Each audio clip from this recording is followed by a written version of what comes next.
আৰু লগতে যিসকল প্ৰতিযোগীয়ে এতিয়াও দুপৰীয়াৰ আহাৰ গ্ৰহণ কৰা নাই আমাৰ নিচেই কাষতে থকা অস্থায়ী কাৰ্যালয়ৰ পৰা কুপন সংগ্ৰহ কৰি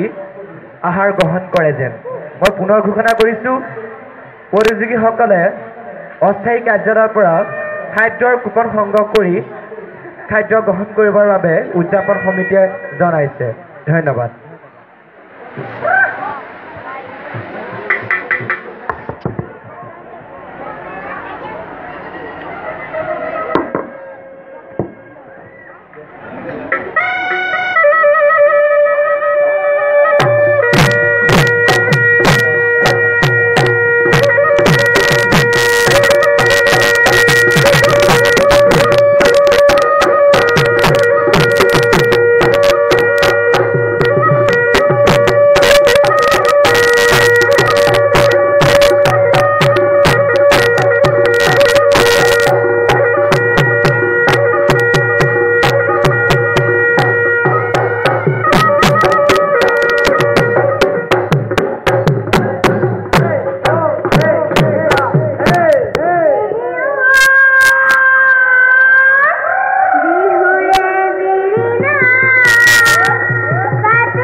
আমি